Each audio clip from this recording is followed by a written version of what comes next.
Messiah, to be lover, mo fẹ́ kẹ́ mi lé ọ, yóò. Jẹ́ kó ṣe ṣe. Tó bá bá mi ṣe. Jẹ́ kó ṣe ṣe. Màmá bá wá. Ìṣòro tí mo mú tọ́ wá, àbára mi náà yẹ wò, wá fẹ́ jẹrẹ parẹ́. Olórúkọ tó tóbi, tó tó gbani lọ, alágbára, ìjìnlẹ̀ ìfẹ́. Àtúnfàrà ti bàbá ẹlẹ́rù ní mo gbé ọ̀gá. We worship you, we adore you, we honor you, you are everything in our life. Ìrànlọ́wọ́ mi látọ̀dọ̀ Jésù ní òun nìkan máa ló lè ṣe o, gbogbo ènìyàn o, ẹ jẹ́ ká jọ gbéga dé o. Lọ́rùn ayọ̀ àtúnfọ̀rọ̀ tì. Jẹ́ kó ṣe ṣe. Jẹ́ kó ṣe ṣe. Gbogbo ìṣòro tí mo mú tọ̀ wá, bàbá àwí máa yẹ wò, wá fẹ́ jẹrẹ parẹ́. Mo lè ṣe é. Mo mọ̀ lè ṣe é.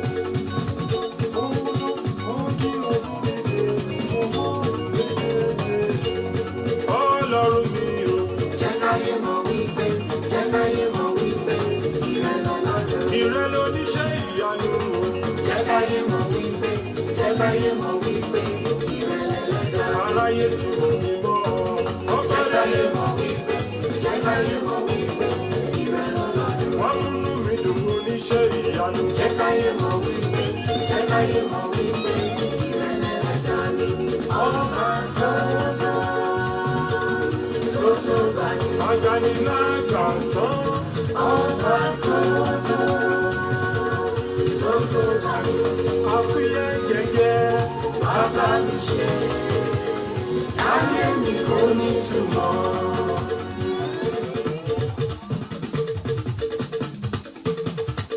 Bàbá jọ̀wọ́, láfúnwá gbóhùn ẹ̀bẹ̀ mi. Tètè ṣetán, aláwọ̀ sọ̀rọ̀ ayé mi. Bàbá jọ̀wọ́, láfúnwá gbóhùn ẹ̀bẹ̀ mi. Tètè ṣetán, aláwọ̀ sọ̀rọ̀ ayé mi. Gbogbo ayé yìí pọ̀, ó tún wá lè lálejò wá. Tètè ṣetán, láfúnwá gbóhùn ẹ̀bẹ̀ mi. Wá gómi yọ ẹ̀tọ́ mi dáyọ̀ Olúwa. Tètè ṣetán, láfúnwá gbóhùn ẹ̀bẹ̀ mi. Òwúrọ̀ ọ̀sán mi, alẹ́ mi ò. Bàbá o, jẹ́ kó dára fún mi. Kiri bá ti ṣe, ìrọ́nà gbégbá o. Káyé yẹ mí, kí má mọ̀ṣì láyé mi. Ọlọ́run mi, ìlànà fún mi. Ẹlẹ́dàá mi, wá gbé mi ga. Nínú ọ̀sẹ̀ tí mo wà yìí, wá gbé mi ga. Nínú oṣù yìí, wá gbé mi ga. Nínú ọdún yìí kọ́, wá bá mi ṣe. Praise the Lord. Hallelujah. Praise the Lord. Hallelujah. Praise the living Jesus. Hallelujah. I welcome you all to this great platform. We are from Temple of God Victory Ministry, Eford. We are here to preach the word of God to you and also to pray with you. We want to implore you to please invite families and friends to join this program so we can pray together. The Bible says we should never forsake the gathering of brethren, because where 2 or 3 people gather together, the Lord descended. And whatever we agree on, it shall be sanctioned. I pray tonight that our God Almighty will be in our midst and He will journey with us as we are proceeding to the great program. Please invite families and friends. And if you are willing to request for any prayer request, you can call us on this number 0207 77 220 0207 44 7220. I pray God Almighty will meet with you in the mighty name of Jesus. Amen. Kindly invite families and friends in order to join this program, in order to join us in prayer, in order to pray together. And I pray God Almighty will answer us in the mighty name of Jesus. Amen. And we hand over to our Father in the Lord. May the Lord bless you as you watch and listen to us in the mighty name of Jesus. Amen. You are very welcome, sir. Thank you, ma'am. Wherever we are, I just want us to bow down our heads Ibi as tí a we bá wà, pray. ẹ jẹ́ ká tẹríba fún àdúrà. Father, in the name of Jesus, Bàbá ní orúkọ Jésù. Almighty God, everlasting God, Ayérayé Ọlọ́run the tiwa. King of Kings, the Lord of Lords, Ọlọ́run àwọn ọlọ́run ọba Daddy, ọba. want to thank you once A again dúpẹ́ lọ́wọ́ rẹ for bàbá. the grace and opportunity Fún oore ọ̀fẹ́ àti from àǹfààní. January to this moment. Láti January títí di The àkókò millions yìí. of people have gone, Ọ̀pọ̀lọpọ̀ ẹ̀mí ló ti but you lọ. protect us, O Lord. Ṣùgbọ́n ẹ dá wa You sí. protect our Ẹ family. dá ìdílé wa Daddy, sí. be that exalted in the name Olúwa of Jesus. gbórúkọ rẹ ga ní We have orúkọ come to your Jésù. presence tonight, O Àwa Lord, síwájú rẹ ní to àṣálẹ́ worship yìí you, láti yìn to ọ́, pray to you. láti gbàdúrà sí ọ. Daddy, accept all our praise. Olúwa gba ìyìn Daddy, àtọ́pẹ́ accept wa. all our praise. Olúwa gba ìyìn I àtọ́pẹ́ wa. commit every soul A before fi you. gbogbo ọkàn That síwájú the rẹ. worship program right Bí a now, ó ti máa and the darapọ̀ people that will méjì be still watching the àti program, àwọn tó máa tún Daddy, darapọ̀. let your will be done in our Jẹ́ life. kí ìfẹ́ rẹ kó ṣẹ ní I ayé wa. commit myself and all the evangelists before you, A Lord. fi gbogbo ọkàn wa Daddy, speak síwájú through rẹ. us, O Lord. Olúwa bá wa sọ̀rọ̀ Daddy, nípasẹ̀ speak rẹ. through us, O Lord. Olúwa sọ̀rọ̀ And nípasẹ̀ I wa. commit this studio before you, A Lord. fi ibi tá a wà yìí Let síwájú your rẹ. fire and spirit continue to Jẹ́ flow. kí iná rẹ kó Let your blood sọ̀kalẹ̀. continue to flow. Jẹ́ kí iná rẹ kó Every sọ̀kalẹ̀. bondage of satanic in our Gbogbo life, ìdè èṣù nínú ayé wa. every bondage of satanic in our Gbogbo life, ìdè èṣù nínú ayé Daddy, wa. cast them away. Olúwa lé wọn As jáde. your children is going to pray Bí tonight, a ó Lord, ti máa gbàdúrà ní let there be àṣálẹ́ solution in their yìí. life. Jẹ́ kí ìtumọ̀ kó wá Let sí there be ọ̀rọ̀ solution in their wọn. life. Jẹ́ kí ọ̀nà àbáyọ kó wá As sí we are ọ̀rọ̀ going, wọn. Daddy, go along Bí with a us. ti ń lo Olúwa tẹ̀lé Do wa. something that no man cannot Ṣe do. ohun tí ènìyàn kò lè Thank you, ṣe. Jehovah. Àdúpẹ́ bàbá. Glory be to your Ògo name. ni forúkọ mímọ́ In yín. Jesus' Ní precious name orúkọ we pray. Jésù Kristi ni a gbàdúrà. Amen. Amen. Amen. Amen. Amen. Amen. Brethren, the Lord, I Ará nínú Olúwa. just want to implore every one of us Màá fẹ́ rọ gbogbo wa to share this program láti fi ètò yìí as ránṣẹ́. much as possible you Gẹ́gẹ́ can bí do. a bá ṣe lè fi ránṣẹ́. Because the moment you are doing that, Nítorí níwọ̀n tá a bá ń ṣe yìí, you are receiving blessing. ẹ ń gba ìbùkún. We don't need to pray for you A ò nílò láti because you are gbàdúrà. doing the work of evangelism. Nítorí pé ẹ ń ṣiṣẹ́ yìí At the rere. moment you are doing that, Níwọ̀n tẹ́ bá ń ṣe the Lord will yìí, be blessing you Olúwa yóò and your bùkún fún prayer will yín. be answered. Àdúrà yín yóò sì Please, I want to implore Mo you, fẹ́ rọ̀ wá. please share this Ẹ program jọ̀wọ́ ẹ jẹ́ ká pín in tì order to bless others, láti bùkún in order to ọ̀pọ̀lọpọ̀. bless a soul. Láti bùkún ọkàn Share this ẹlòmíràn. program. Ẹ jẹ́ ká pín tì Don't be greedy. Ẹ má jẹ́ ká jẹ́ Don't ẹni be tó mọ tara wa. selfish. Ẹ má jẹ́ mọ We tara wa. are not here for popularity, A kò sí But- níbí fún ìpolongo ara wa. but we are doing it in order to change life. Ṣùgbọ́n à ń ṣe láti yí ìgbà ayé wa Because I padà. want you to understand, Mo fẹ́ kó yé wa wípé there is something in your life ipò ohun kankan wà nínú that ayé is not rẹ. supposed to be there. Èyí tí kò yẹ kó wà There is níbẹ̀. something in your Ohun life kan wà nínú ayé that rẹ. make you too afraid Èyí tó mú kó máa at all bẹ̀rù the ní time. gbogbo ìgbà. That is why you need God Ìdí tó intervention. ṣe nílò That Ọlọ́run is rèé. why we need God Ìdí intervention. tó nílò ìdásí The Ọlọ́run topic yìí. of tonight, Àkọ́rí ọ̀rọ̀ ti He says, àṣálẹ̀ "Speak the yìí. word." Ó ní sọ kìkì ọ̀rọ̀ náà. how can you speak the word Báwo la ṣe fẹ́ sọ if ọ̀rọ̀ you don't náà? have Christ in Tí o you? bá ní Kristi nínú How ayé can rẹ. you speak the Báwo word la ṣe fẹ́ sọ if ọ̀rọ̀ you don't náà? have Christ in Tí you? o bá ní Kristi nínú ayé Brother rẹ. and sister, Arákùnrin àti mommy arábìnrin. and daddy, Bàbá àti ìyá let mi. us develop the habit Ẹ jẹ́ ká ní ìwà.